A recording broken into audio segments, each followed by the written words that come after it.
They say there's no place like home. It rings true for non-resident Indians as well. A lot of Indians settle abroad. Better living standards, high-paying jobs attract them. But once they have saved enough, many want to return to their homeland after retirement. Look at this survey now by a fintech platform.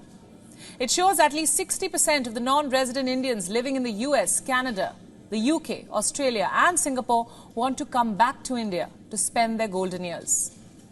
Let's take a look at some more figures. 80% of NRIs based in Australia plan to return to India after retiring. We have the same figure for Singapore.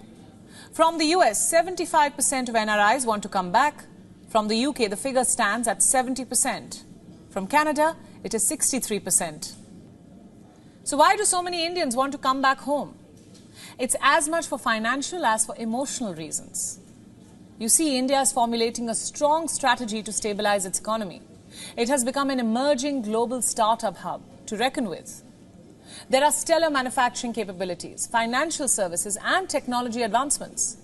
Simply put, there are promising investment opportunities for NRIs who have earned in dollars. Investment in India can bring huge profits. In fact, a whopping 72% of NRIs believe that India has a stable investment avenue. They are bullish on India's growth. 56% of the NRIs based in the US and 44% of those in Canada have already started investing in India for retirement. Then, of course, there is low cost of living. NRIs who have earned in dollars all their life and have thousands saved up in their retirement funds can afford a better life in India. Much better. In fact, far better than they would have in the United States or even the United Kingdom. Why do I say that? Because inflation is already soaring in the West. People are struggling to make ends meet. After retirement, when there are no monthly paychecks and only bills to pay, NRIs would be financially better off in India. There is also better and more accessible healthcare. In America, the average wait time for emergency room is 145 minutes. In the UK, it's 70 minutes.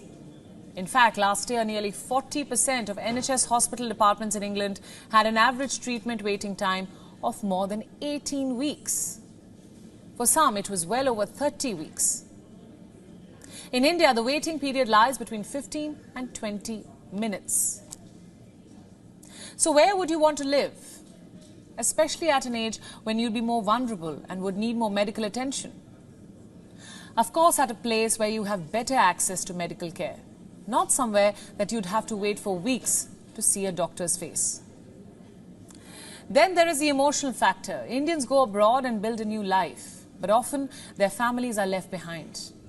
And why just families? Also their friends, their culture, their childhood memories. Some want to raise their children or grandchildren in India close to their culture. You see, a lot of Indians move to foreign countries every year. Reports say the figure lies between 1 and 2.5 million. As of data from 2020, 18 million Indians live abroad. India has the largest diaspora population in the world.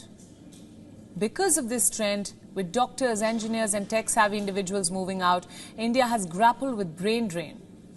But now the good part is, a lot of the NRIs want to come back, even if it's after retirement. Home is, after all,